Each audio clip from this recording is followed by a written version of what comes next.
After 60, these 4 healthy foods quietly weaken muscle and bones. Most people over 60 are doing exactly what doctors and nutrition labels have told them to do. They choose foods labeled healthy, they avoid junk, they try to eat less. But here is the uncomfortable truth. Some of the most commonly recommended healthy foods after 60 quietly weaken muscle and bones over time. Not because they are toxic, but because aging biology changes how the body responds to them. If you've noticed your body feeling weaker, your balance less stable, or your frame softer even though your diet looks good, this video may explain why, and more importantly, how to fix it before muscle and bone loss become irreversible. As a physician who works primarily with older adults, this is one of the most important concepts I explain to my patients, and it often comes as a surprise. For most of our lives, we are taught that healthy eating is a fixed set of rules.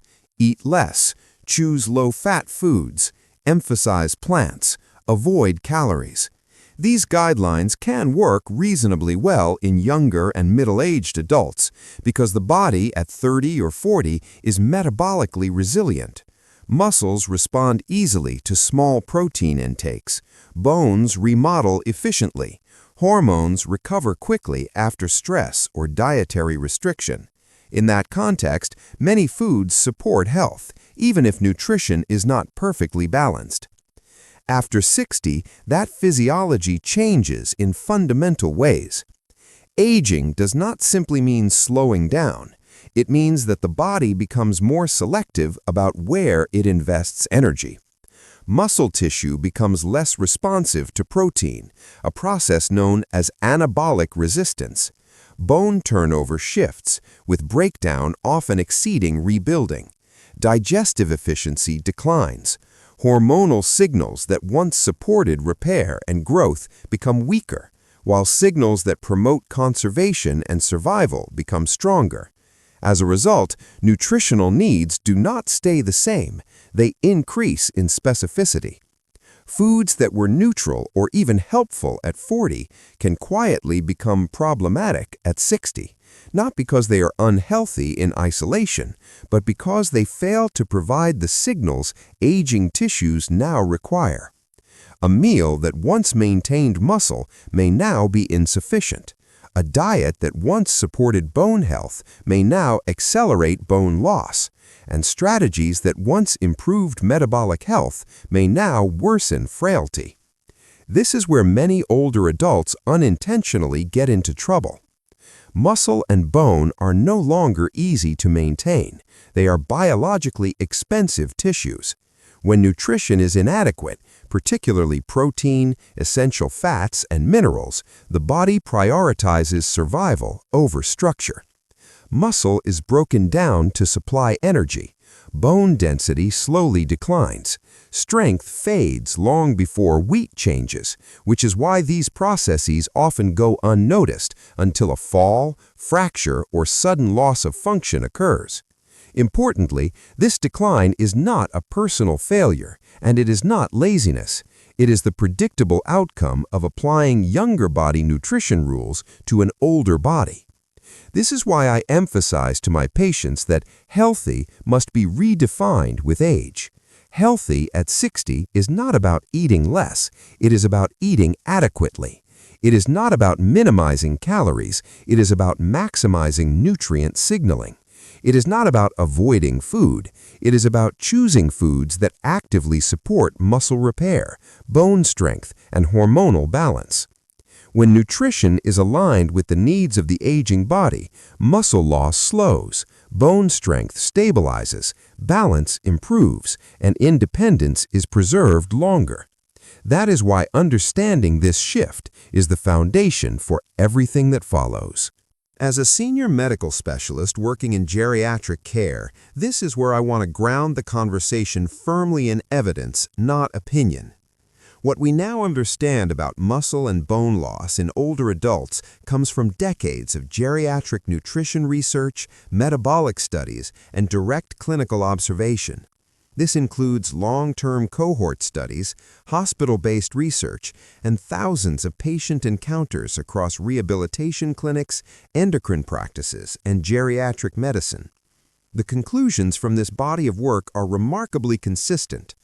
Age alone does not fully explain the rate of muscle and bone decline we see in modern older adults. One of the most important concepts to understand is anabolic resistance. In younger adults, even modest amounts of protein are enough to stimulate muscle repair and growth. After about age 60, muscle tissue becomes less responsive to the same signal. The muscle still has the ability to grow and strengthen, but it now requires a stronger and more precise nutritional signal, particularly from high-quality protein. When that signal is too weak or inconsistently delivered, muscle breakdown gradually exceeds muscle repair. Closely related to this is protein signaling, which is different from simply counting grams of protein per day. Aging muscles respond best to protein that is consumed in adequate amounts at each meal, especially protein rich in essential amino acids. Spreading very small amounts of protein across the day or relying on low-density sources often fails to trigger the muscle's repair mechanisms.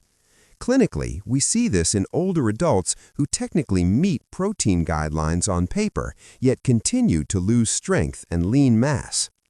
Bone health follows a similar pattern.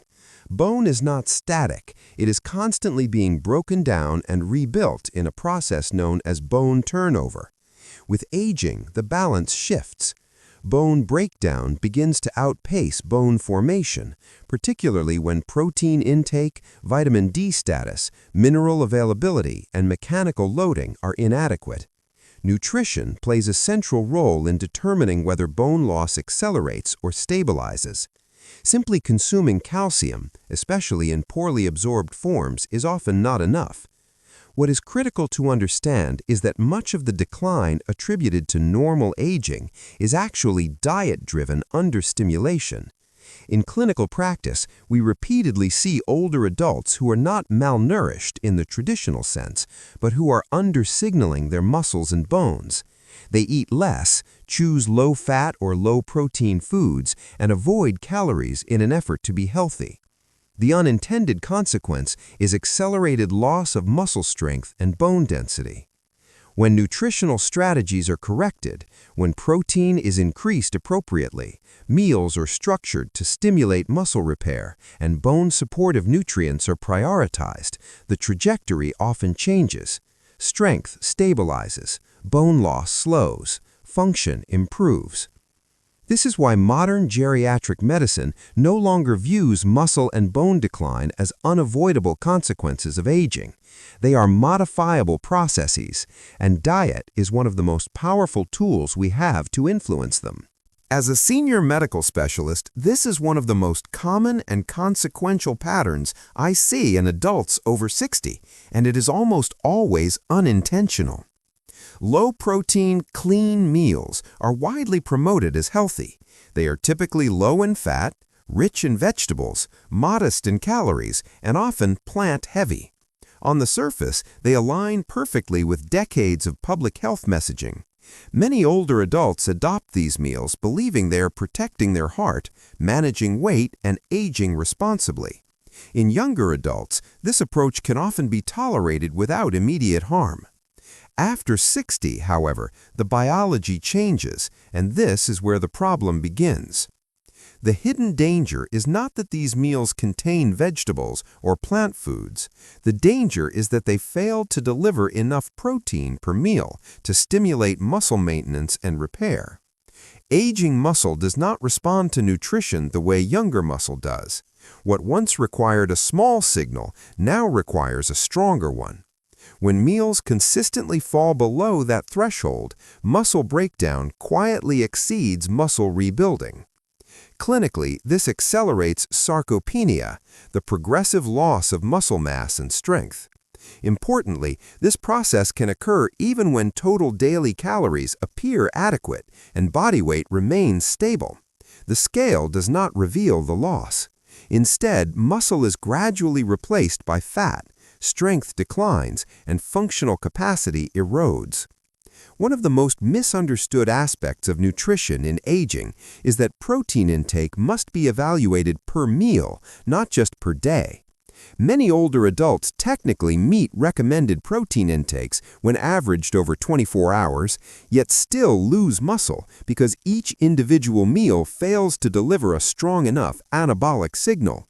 A light breakfast, a salad-based lunch, and a modest dinner may look healthy, but none of them may sufficiently activate muscle protein synthesis. This is where clinical insight is critical. Older muscles exhibit anabolic resistance, meaning they require a higher concentration of essential amino acids, particularly from high-quality protein sources, to trigger repair and growth. Younger muscles respond readily to small protein doses. Older muscles do not. Without adequate protein at each meal, the muscle's repair machinery remains largely inactive. Over time, the consequences become visible. Reduced grip strength, difficulty rising from chairs, slower walking speed, poorer balance, and increased fall risk.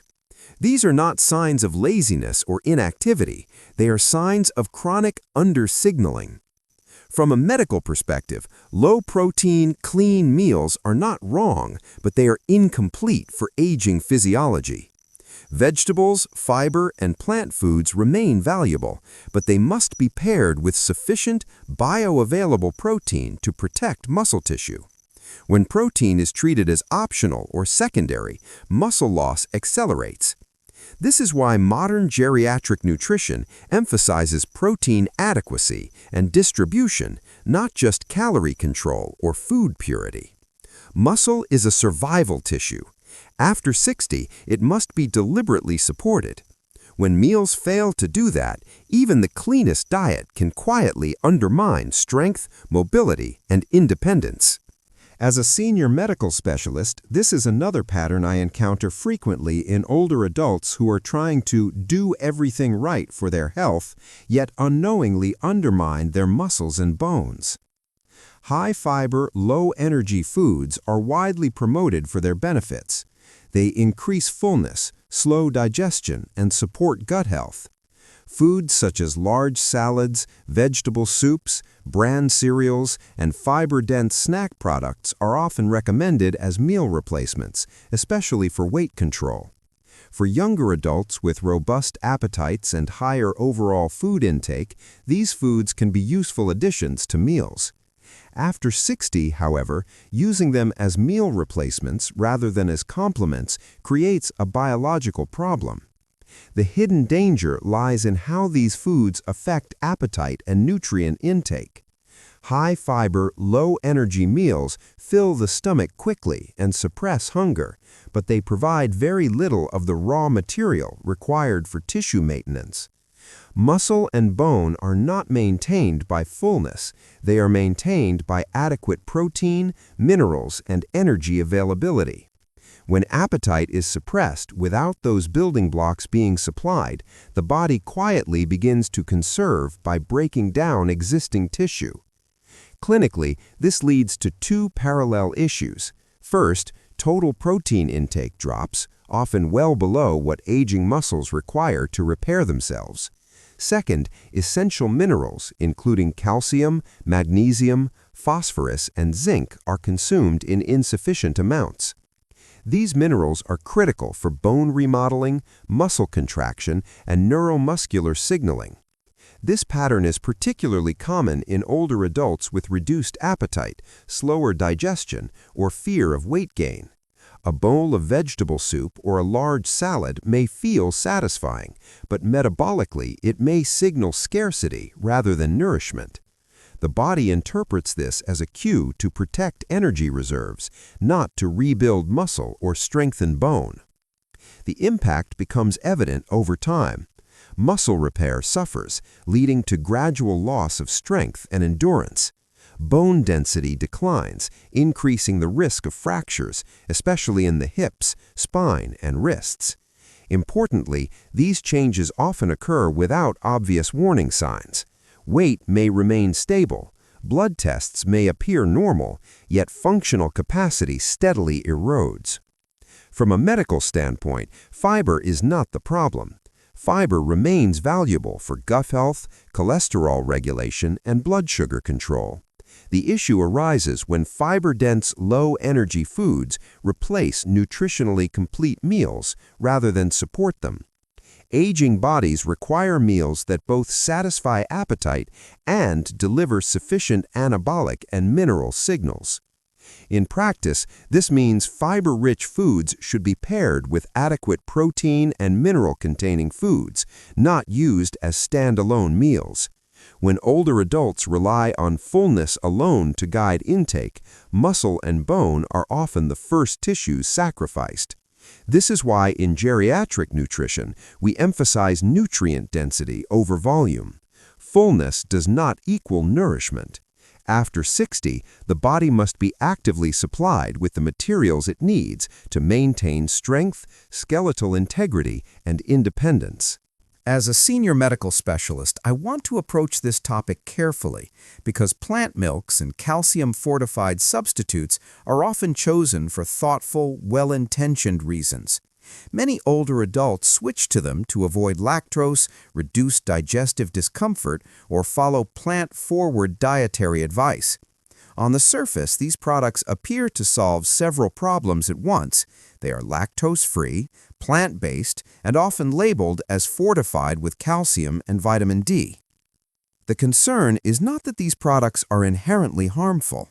The concern is that they are frequently assumed to be nutritionally equivalent to the foods they replace, particularly for muscle and bone health, and after 60, that assumption often does not hold. From a muscle perspective, the first hidden issue is protein bioavailability. Most plant milks contain significantly less protein than dairy milk, and the protein they do contain is often lower in essential amino acids that aging muscles depend on. Even when the protein content looks similar on a label, the body does not absorb or utilize plant proteins as efficiently in older age. This means that meals relying on plant milks as a primary protein source often fail to stimulate muscle repair adequately, contributing over time to sarcopenia. Bone health presents a second and equally important concern. Calcium fortification can create a false sense of security. While many plant milks list calcium amounts comparable to dairy, absorption is not guaranteed. Calcium uptake depends on multiple factors, including protein presence, fat content, vitamin D status, and the chemical form of the calcium itself. In clinical practice, we often see older adults consuming adequate calcium on paper while bone density continues to decline. This disconnect matters because bone remodeling becomes less efficient with age. After 60, bones require stronger, more consistent nutritional signals to maintain density. When calcium intake is poorly absorbed, or when it is not accompanied by adequate protein and mechanical loading, bone breakdown can quietly exceed bone formation. Over time, this increases fracture risk, particularly in the hips, spine, and wrists, even in individuals who believe they are meeting their calcium needs. What makes this especially concerning is that fractures in older adults are not minor events. A single hip fracture can permanently alter independence, mobility, and quality of life. From a geriatric perspective, anything that increases fracture risk must be evaluated carefully, even if it carries a healthy label. It is also important to recognize that many older adults replace multiple meals or snacks with plant milk-based options, smoothies, cereals, or coffee drinks, further reducing overall protein intake. This compounds the problem by simultaneously weakening muscle and bone support. Clinically, the takeaway is not that plant milks must be avoided entirely. Rather, they should not be relied upon as primary nutritional anchors for muscle and bone health after 60. When used, they must be paired with sufficient high-quality protein and bone-supportive nutrients elsewhere in the diet. Healthy choices must be judged not by labels, but by how well they meet the physiological demands of aging tissues. After 60, muscle and bone need more than fortification claims. They need reliably absorbable nutrition. As a senior medical specialist, this is one of the most deeply ingrained and most misunderstood dietary patterns I see in older adults. Low-fat, low-calorie, heart-healthy diets have been promoted for decades as the gold standard for cardiovascular protection. Many people over 60 have followed these guidelines faithfully for years, believing they are doing exactly what medicine has asked of them. The issue is not that heart health is unimportant. It is that a strategy designed to reduce cholesterol in midlife can become harmful when applied rigidly in later life. These diets seem healthy because they are built around cholesterol-focused messaging. They emphasize fat avoidance, portion control, and calorie reduction. For younger adults with higher metabolic flexibility and stronger hormonal signaling, this approach can reduce certain cardiovascular risk markers. However, after 60, the body's priorities shift from optimization to preservation. The first hidden danger is chronic undernutrition. When fat and calories are persistently restricted, total energy intake often falls below what aging tissues require for maintenance and repair. Muscle and bone are metabolically expensive tissues. When energy availability is low, the body conserves by breaking them down.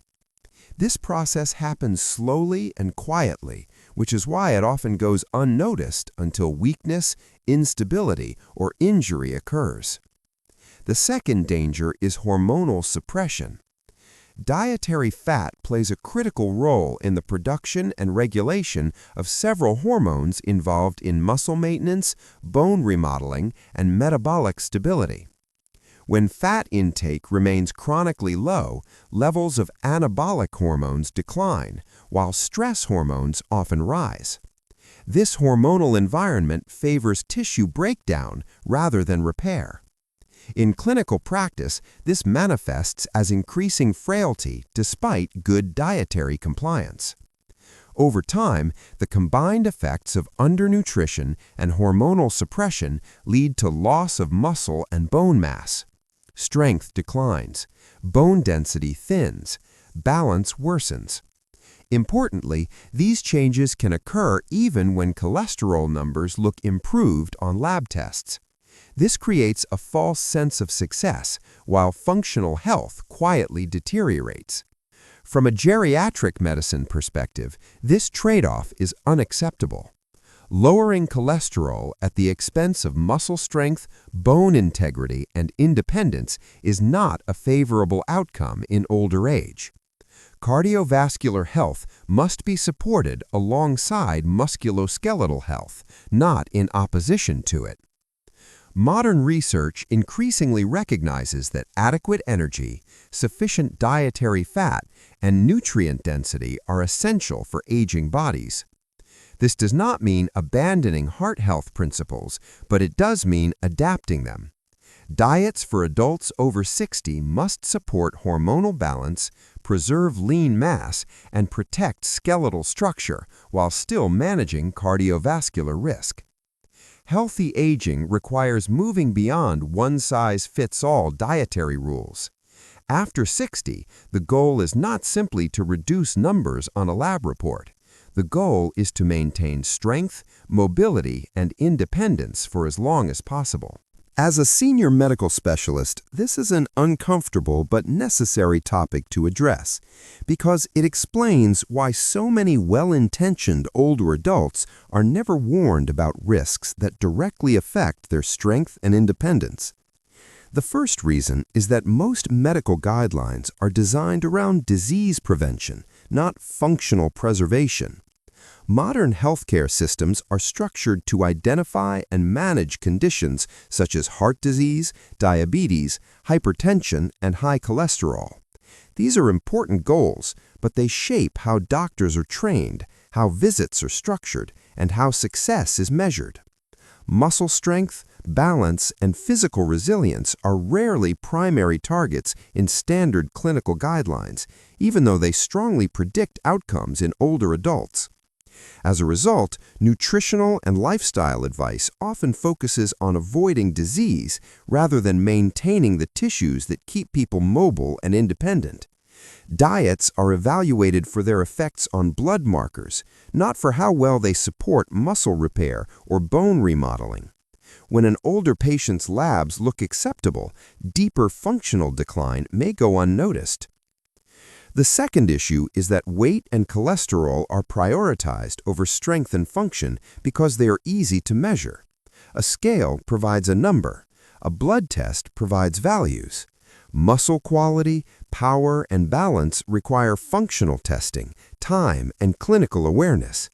In busy medical practices, especially primary care settings, these assessments are often omitted unless a patient has already experienced a fall or injury. This leads to a paradox that I see frequently in practice. An older adult is praised for losing weight or lowering cholesterol, while simultaneously becoming weaker, less stable, and more fatigued. The metrics look better, but the patient's ability to move through daily life is worse. Unfortunately, by the time functional decline becomes obvious, muscle and bone loss may already be advanced. The third and most critical reason is that sarcopenia remains underdiagnosed. Despite being recognized in medical literature for decades, sarcopenia is still not routinely screened for in most healthcare settings. Many clinicians were trained at a time when muscle loss was viewed as an unavoidable consequence of aging rather than a treatable condition. That mindset persists even as evidence has evolved. Additionally, sarcopenia develops gradually and silently. It does not cause pain early. It does not always change body weight. Patients may look fine during brief visits. Without targeted questions or assessments, muscle loss is easily missed. This is not due to negligence or lack of care. It is a systemic limitation of how aging health has traditionally been approached. The medical system excels at reacting to disease, but it is less effective at protecting function before it is lost. That is why education is so important. When older adults understand how diet and lifestyle choices affect muscle and bone, they can advocate for themselves and make informed decisions that go beyond lab numbers. Sarcopenia should not be treated as an inevitable part of aging. It should be recognized early, addressed proactively, and managed with the same seriousness as other age-related conditions, because the consequences of ignoring it are often irreversible. As a senior medical specialist, I want to emphasize that correcting this problem after 60 does not require extreme diets, aggressive exercise, or dramatic lifestyle overhauls. In fact, those approaches often make things worse. The solution is not to fight the aging body, but to support it with the signals it now requires. The first and most important principle is protein per meal, not just protein per day. Aging muscle needs a stronger stimulus to activate repair and growth. Research consistently shows that small, scattered amounts of protein are not sufficient after 60. Instead, each meal must deliver an adequate dose of high-quality protein to overcome anabolic resistance. From a clinical standpoint, this means prioritizing a meaningful protein source at breakfast, lunch, and dinner rather than concentrating protein in a single meal or relying on snacks. When protein intake is distributed properly, muscle protein synthesis improves, strength stabilizes, and functional decline slows. The second principle is nutrient density over calorie restriction. Many older adults have been taught to eat less as they age, but chronic calorie restriction deprives the body of the energy and nutrients required to maintain muscle and bone. After 60, the focus should shift away from minimizing calories and toward maximizing nutritional value. Meals should provide sufficient energy, protein, essential fats, vitamins, and minerals in relatively modest portions. This approach supports tissue repair without promoting excess fat gain and reduces the hormonal stress associated with undernutrition. The third component is resistance-based movement synergy. Nutrition alone is not enough. Muscle and bone require mechanical signals to maintain strength. Resistance-based movement, such as bodyweight exercises, resistance bands, or light weights, provides that signal. From a medical perspective, this type of movement is far more effective for preserving muscle and bone than endurance exercise alone. Even 2 or 3 brief sessions per week can significantly improve muscle strength, balance, and bone health when combined with adequate protein intake. The key is consistency and proper form, not intensity. Equally important are bone-supportive nutritional principles. Bone health depends on more than calcium intake. Adequate protein is essential for bone matrix formation. Vitamin D supports calcium absorption and muscle function. Magnesium, phosphorus, and vitamin K play critical roles in bone remodeling. These nutrients work together, and deficiencies in any one of them can compromise skeletal integrity. Clinically, we see better outcomes when bone is supported through a comprehensive nutritional strategy rather than isolated supplementation. What ties all of these elements together is alignment with aging physiology. When meals provide enough protein and nutrients, when movement challenges muscles appropriately, and when energy availability is sufficient, the body shifts out of a conservation mode and back into a maintenance and repair mode. Muscle loss slows, bone density stabilizes, balance improves. Most importantly, these changes are safe and achievable. They respect the realities of aging rather than denying them. With the right approach, it is possible to protect strength, preserve mobility, and maintain independence well into later life. As a senior medical specialist, I want to close with a perspective that is both practical and empowering, because this is where many older adults finally reclaim a sense of control over their health. For much of adult life, nutrition and exercise are framed around restriction: eat less, avoid fat, limit calories, do more cardio. After 60, that mindset often becomes harmful. Aging is not a time to strip the body down. It is a time to protect what allows you to live independently. Muscle is not about appearance. Muscle is independence. It is what allows you to stand up from a chair without assistance, walk confidently across a room, carry groceries, climb stairs, and recover from illness or injury.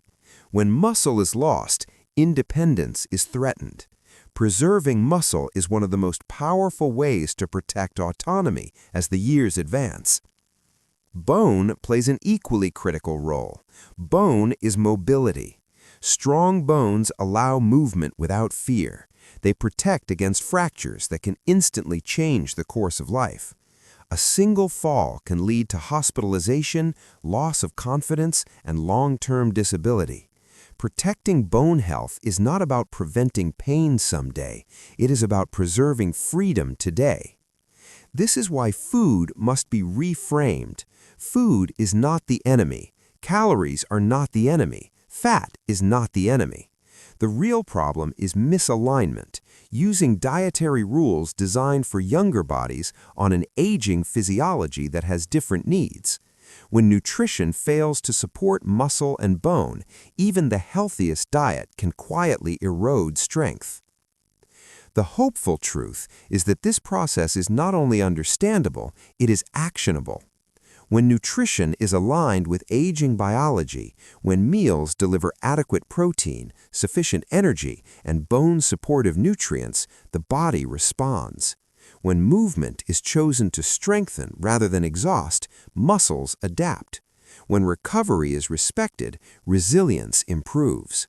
You are not powerless in this process. You are not late, and you are not broken. The choices that protect muscle and bone after 60 are within reach, and they do not require extremes. Healthy aging is not about fighting your body. It is about working with it. When you shift from restriction to protection, from fear to understanding, and from avoidance to intentional action, the trajectory of aging changes. That is the message I want you to carry forward. Protect strength, protect mobility, and support your body with what it actually needs. With the right signals, independence can be preserved far longer than most people are ever told.